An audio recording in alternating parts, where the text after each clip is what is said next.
everyone, Brittany with Brittany Hannon Real Estate, and today I want to talk to you about the worst financial mistakes I made in my 20s. I would like to say that these are all behind me, but some of these still catch up to me every now and then. Be sure to watch until the very end because the last one is a doozy.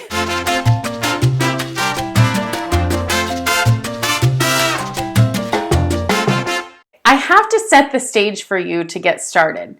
I was working at a preschool when I was in my early 20s, and I was making minimum wage. Not minimum wage like $15 an hour like it is now. Minimum wage was like $7 an hour. So I was making that much money, and I had to pay rent. I had to pay for my car payment, which we'll get into later, and I had to pay for all of my bills. I didn't have any help with anything. As I grew older and my career shifted a little bit, I was able to make a little bit more money, but of course the lifestyle creep happened, and so I was always living paycheck to paycheck. So I never got ahead of this. I constantly was fighting and making stupid decisions one after the next. Be sure to like and subscribe so you get new videos just like this as soon as they come out. Now let's jump in. The number 10 worst financial mistake that I made was travel. Now, of course, travel is usually always a good thing. And so I don't think that it's the worst thing, but what's bad about it is that I just couldn't afford it. I didn't have the money for it. And so that's why it's low on the list, because travel is a good thing. But my friends and I would go to Vegas on the weekends. We would go to New York. We would go all over the place. And I was making minimum wage. Number 9 is food. Now, I would go and get fast food, and full disclosure, I still do that, even though I know it's terrible, it's a waste of money, it's stupid, it's fattening, it's gross, but it's easy, and sometimes you gotta do what you gotta do. But the worst things that I would do was, if anytime anybody would say that they couldn't afford to go out to eat, I would say, no problem, I'll pay for you, which is a nice gesture, but I couldn't afford it either. So not only am I going out to eat when I can't afford it, I'm paying for other people to come out to eat with me. When they are making the better decision to stay home or to not go, I'm saying, no, come with us, and now I'm paying double. And if you want to do that, once or twice here and there, that's fine. I was doing it like 3 times a week because I wanted to go out to eat, and so I wanted to bring along anybody with me who couldn't afford it. Number 8 is expensive makeup. I loved MAC makeup, and I loved all the different types of makeups that were too expensive for me. I would spend sometimes $70 on a foundation. What? That is so dumb. Now I spend $5 at Target and it works the same way. Now, I will say that there are some makeups that are much higher quality and much better, but when I'm talking about, I'm not going on stage and needing to do stage makeup. I'm going out to the grocery store. I don't need to have, $150 worth of makeup on my face. So that was something that I used to spend a lot of money on, and I do not spend very much on that anymore because I've learned that there are alternatives that I do really like. The other thing too is that when you are using MAC makeup specifically, I'm sure there are a lot of others, but MAC makeup clogs your pores because it's so thick and it is so covering that it clogs all your pores, and so your skin ends up looking worse, and then you have to spend money on your skincare products and all of that, and so it just is a snowball effect. So I say, no, I'm done with that. I want to do things that are healthy for my skin and that make it look good, and so that's where I am today. Number 7 is a really bad one. And I think this was part of the culture of my time and part of my friend group, and this is what we were doing, but we did fake tans. Like, I'm not talking spray on, I'm talking in the beds fake tans. And number 1, that's such a waste of money anyway because it's so fleeting.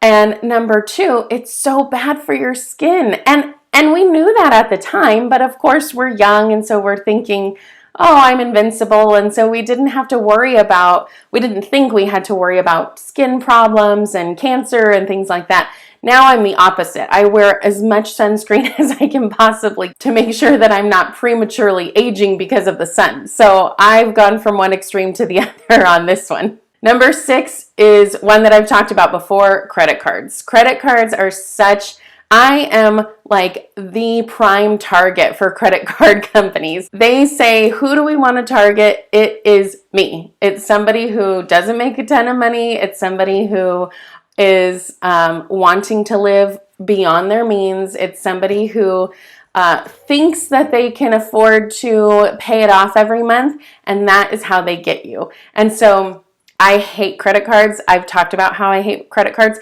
Some people do the credit card churning and they're able to do that. And I think if you can do that and you have that kind of discipline, then hey, more power to you. But for me and most of the world out there, I cannot do it. So it's better for me to just stay away from credit cards because inevitably I am going to creep up and all of a sudden I have $10,000 in credit card debt.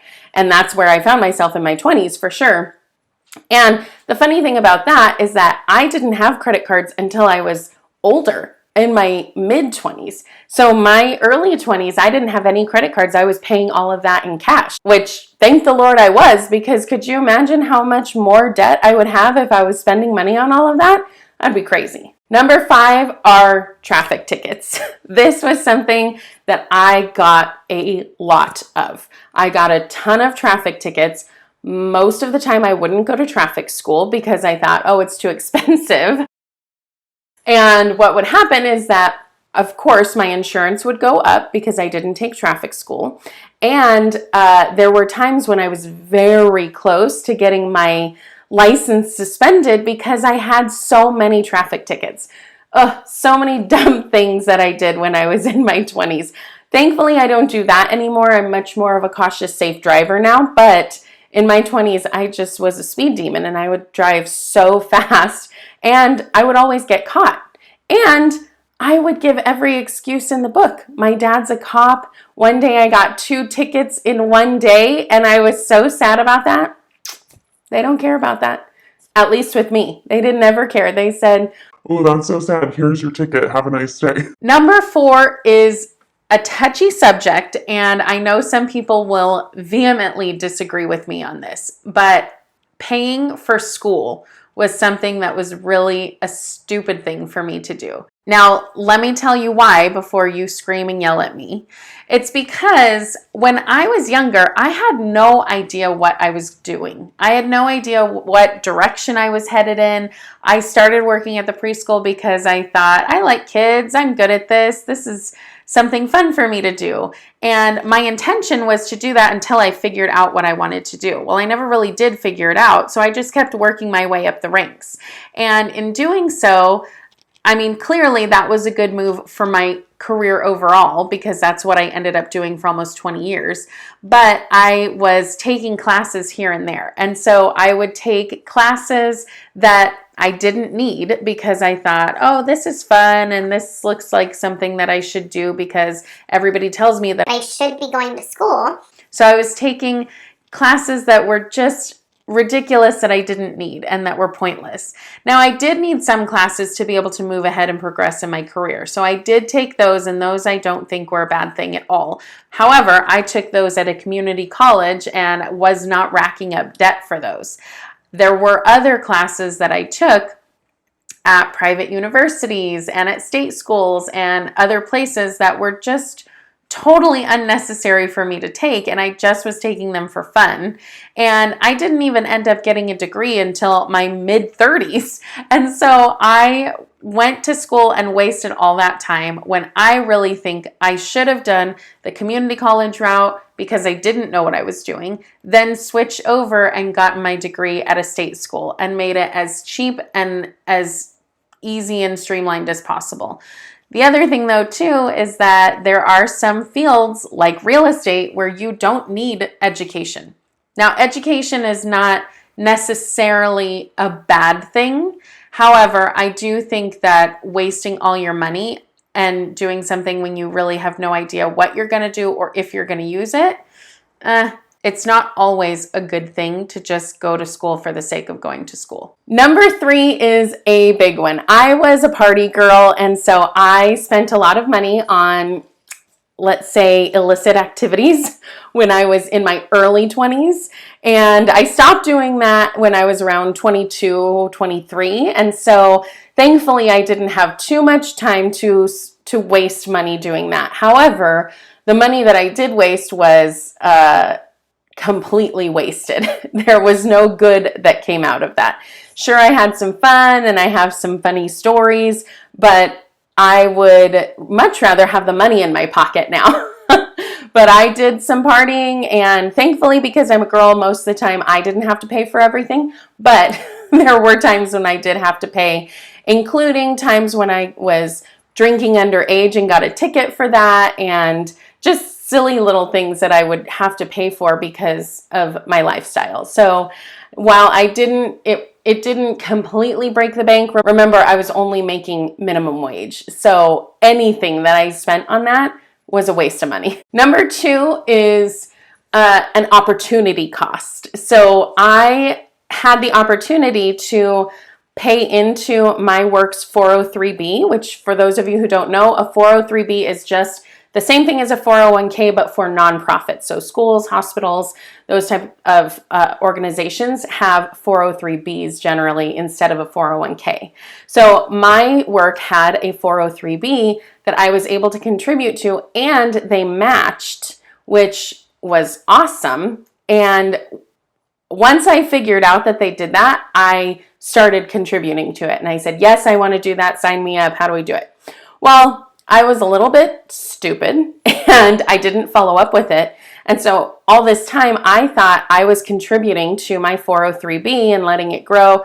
I never saw anything. I never saw any statements. I never saw, I just kind of thought, I don't know, I'm sure somebody knows about it, so I'll leave it alone. Remember, I was not the sharpest tool in the shed. So finally one day I went to our HR and payroll and I said, how much money do I have in my 403b? I want to know because, I just am starting to figure out my finances. And they said, you're not signed up for that. And I said, yes, I am. I signed up for that and I thought that I had been contributing this whole time and getting the company match. Well, they said, sorry, you haven't been. So let's fill out these forms, which I had not filled out any forms before. I just had a conversation saying, yep, sign me up. And so they said, fill out the forms. I filled out the forms. And finally, I was able to start contributing and getting the match. Well, about 2 months later, my organization had a financial crisis and stopped all contributions, all matching to the 403b program. So I did not get very much of that. And then once they started it back up again, about a month later, I left. So of the probably 6 years that I thought I was getting a match, I actually probably got about $100 worth of a match. So that was kind of a bummer. But you live and you learn, and now I am very sure that anytime I am able to get something like that, I'm signed up for it. Okay, and number 1. This one is a doozy. I have about 14 terrible stories wrapped up in this one. So let's start from the beginning. So I received a settlement for a car accident that I was in, and I was able to go put money toward a down payment on a new car. And the car that I was getting was an Altima. It wasn't fancy. It didn't have all the bells and whistles. It just was a basic, run-of-the-mill car. So I ended up putting a pretty good down payment on it based on just considering how much the overall total was. And then to get my payments to be the lowest they could be, I leased it. Now, leasing is a bad idea in general. Across the board, don't lease your cars. Everybody says, financial analysts, everybody says leasing is the most expensive way to purchase cars. So don't go that route. If you have to put it on payments, at least purchase it. Don't lease it. Because what happens is that all the money that you are saving, guess what? They're going to make up all of that money in the end. And so you're going to have to pay a bunch of money. And if you don't pay, they're going to roll it over into the next car that you get. And so if you think that you're getting such a great deal month to month, you're going to have a rude awakening at the end of your lease term or once you are done leasing all of these cars. Leasing to buy is a different story, but if you lease to buy, you see that it's the same thing. You end up paying for 10 years on this car and tons of interest when you could have just paid it off in 5 years, or you could have paid it off in 3 years or 2 years, or paid in cash, which is my preference, and be done with it completely. So I had a 5-year lease. So at the end of the 5 years, I just kept paying on it and they didn't say anything because they wanted their money. So they weren't trying to say, no, you can't pay us anymore. So I was just continuing to pay my same payment on it and they were accepting that. Well, at some point, my car broke down and I had probably had 100,000 miles on it. And so I took it in.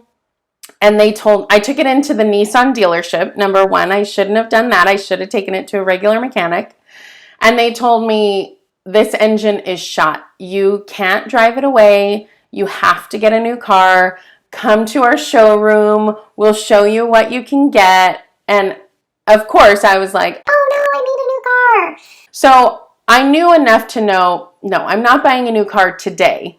And I am driving it off this lot. So they ended up letting me take it and it was driving fine. It would just do some weird things, but it was driving fine. But they had told me that the engine was done for, like it was going to explode or something. In my mind, I'm like, oh my gosh, I can't ever drive this car again.